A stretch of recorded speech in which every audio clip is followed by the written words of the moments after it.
If you're planning to work in Germany and you're not from the EU, then the EU Blue Card is your golden ticket. Whether you're about to graduate or are already working, this is the only guide that you will need to fully understand how the EU Blue Card works. We will talk about exactly what it is and what the benefits are, who qualifies for it, how to apply, and how much it costs. If you're new, hi, my name is Marcus. I did tons of research on this topic and I'm here to help you to study, work and thrive in Germany. So what is the EU Blue Card exactly? The EU Blue Card is a special residence and work permit designed for highly skilled professionals from outside of the European Union. You can think of it as Germany's fast track for international talent. If you have a university degree and a solid job offer in Germany, this card gives you the legal right to live and work here. Actually, there's an exemption for which you don't need a university degree, but we'll get into this one later on. So what are the benefits of the Germany EU Blue Card? First, permanent residency. With the EU Blue Card, you can get a German permanent residence permit faster than with almost any other visa type. If you reach a basic A1 level in German, which is the absolute beginner level, which you could probably learn in about 6 to 8 weeks of intensive classes or just a couple of months of regular classes after work, then you can apply for a permanent residency after just 27 months of working in Germany if you had a job during that time and paid your pension contributions. And that is crazy. That's just a little bit over 2 years. But if you step up your language game to B1, you can qualify in just 21 months. That's less than 2 years, which is extremely fast. Second, let's talk about your family. The Blue Card makes family reunification incredibly easy. Your spouse can join you in Germany and, here's the best part, they can start working full-time immediately. No waiting, no job offer required, no language requirement either. That is a big difference from most other visa types where spouses often need to meet German language levels first. And since March 2024, things have gotten even better. If your EU Blue Card was issued after March 1st, 2024, and you're in a management position, you can even bring your parents or in-laws to Germany, as long as you can prove you have enough income, space, and insurance to support them. This kind of flexibility is extremely rare in other visa categories. Now, what about travel? The Blue Card gives you a lot of freedom. You can leave Germany and travel outside of the country for up to 12 months without losing your residence rights. Most other residence permits don't allow that. Plus, you can travel freely in the entire Schengen area, obviously, for short stays anyway. And that's like 26 countries without any additional visa. The next benefit is job flexibility. In the first 12 months, you typically stay in your job.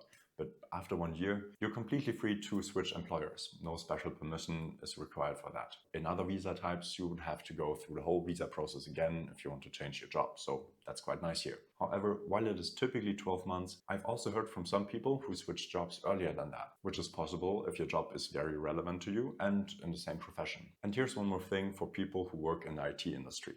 If you're in IT and don't have a university degree, but you have been working in the field for at least 3 years at a level that is equivalent to a degree, you might still qualify for the Blue Card with approval from the Federal Employment Agency. I think that's pretty cool. So who can apply? The answer is skilled professionals with the right mix of education, a valid job offer, and a qualifying salary. But let's break that down so that it's crystal clear. First, education. To be eligible, you need a university degree. But not just any degree. It must be recognized as equivalent to a German degree. If you study in Germany, no problem. Your degree already qualifies. But if your degree is from abroad, you'll need to check its status in the official NABIN database. You want to look out for an H+ rating next to your institution and an gleichwertig or entspricht next to your university degree. If that is the case, that's a green light. Now, what if your university or degree isn't in NABIN? Don't panic, there's a way for that. You can still apply. You'll just need something called a Statement of Comparability, or in German, a Zeugnisbewertung.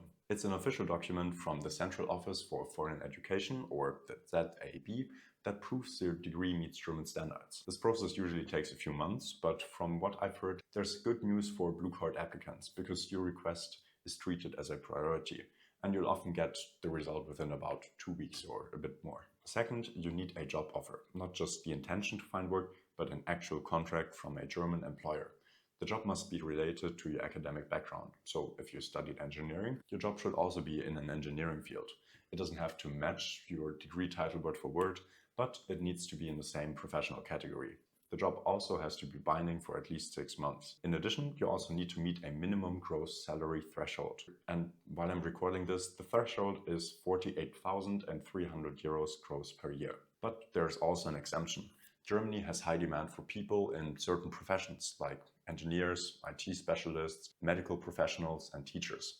And there are a bunch more. So for professions in these so-called bottleneck professions, as well as for IT specialists, the minimum salary threshold is 43,800 euros gross per year. So that doesn't mean that you will earn less when you come here. It just means that now jobs who are paid less are also available, so maybe more people can come. I have linked you a file with all of the bottleneck professions in the video description. And another exception, this lower threshold also applies if you're a recent graduate. If you finished your university degree within the past 3 years, you're eligible for a reduced salary, even if your profession isn't on the shortage list. Now, there's one more special category, IT specialists without a university degree. If you don't have a formal academic degree, but you do have at least 3 years of recent relevant work experience at a comparable level, you can still get a blue card. But in this case, your job contract must be approved by the Federal Employment Agency, or in German as it is called the Arbeitsagentur. They will evaluate whether your experience qualifies as equivalent to a degree-level background. It's a bit more paperwork, but it's totally doable. So how does the application work? Let's talk about it step by step, depending on whether you're currently inside or outside of Germany, before we talk about how much everything costs. First, if you're currently outside of Germany, here's what the process looks like. As a first step, you apply for a blue card visa at your local German embassy or consulate. You'll need to submit several documents: a valid job contract from a German employer that meets the salary threshold, proof that your university degree is recognized or comparable to a German degree, either via the Eligibility database or the statement of comparability from the ZAB that we already talked about, plus your passport, passport-size photos, and so on. If you need it, then also proof of work experience, and of course the visa application form is required. Now, waiting times can be long and you might need additional documents, so check this at your embassy. When it comes to waiting times, you can go through this process faster. You can actually talk to your employer and then go through the fast-track procedure for skilled workers. If everything works out, your visa is approved. This usually takes a few weeks. With the fast-track option, it is shorter. Once you get the visa, you can enter Germany. However, that is only the visa, not the real blue card yet, because you can only get the physical blue card in Germany. So once you have entered Germany, within 90 days of entering Germany, you must apply for the actual residence permit, the physical EU blue card, at the foreigner's office or Ausländerbehörde in your city. Make an appointment as early as possible. In busy cities, those slots fill up quite fast, and then you would have to wait. Now let's talk about scenario 2. You're already in Germany. If you're from countries like the United States, UK, Canada, Australia, New Zealand, Japan, South Korea, or Israel, you don't need a visa to enter Germany. You can arrive without a visa, stay for up to 90 days, and apply directly for the blue card from within Germany, at least if you have a home address in Germany. This sounds great, but again, the waiting times can be quite long. In some cities, getting an appointment with the foreigner's office can take weeks or even months, and your 90 days can run out before you're approved. So unless you're confident about getting an appointment on time, or you already have a job lined up, it's often safer to apply from abroad and arrive with your visa in hand. So how much does it cost? The EU blue card is surprisingly affordable, especially when you compare it to other countries' work visa systems. First, the visa fee. If you're applying for the EU blue card from outside Germany through an embassy, for example, the cost is 75 euros. This is the standard fee for most long-term national visas in Germany. Once you're in Germany and ready to apply for the actual residence permit, you'll pay fees that can, be up to 100 euros for the EU blue card itself. So in total, you're looking at maybe 175 euros in fees for the full process, assuming you're applying from abroad. That is at least the information you find online. However, there are still additional costs. If your degree isn't listed in the Eligibility database or you need formal recognition, you'll need to apply for a statement of comparability at the ZAB. This one costs right now 208 euros plus potential translation fees if your documents aren't already in German or English. The whole thing really is quite straightforward and easy. The only difficulty is that you have to find a job first, and the job market in Germany is quite competitive, especially if you apply from abroad, where it is harder to network because you cannot attend career fairs and meet people in person. So it is extremely important to find a job that fits your profile and understand how applications should be like for the German job market. I'm thinking of working on an intensive training with a German recruiter who knows exactly why most applications get rejected and what to do instead. If you're interested, click on the link in the video description and put your email in there so that I know that somebody's interested. And if enough people are interested, I will do it. You can also answer a couple of short questions so that we know what you need. You will then be notified once we're live. I'm here to help you along your whole journey to Germany, and I'm rooting for you. Keep growing.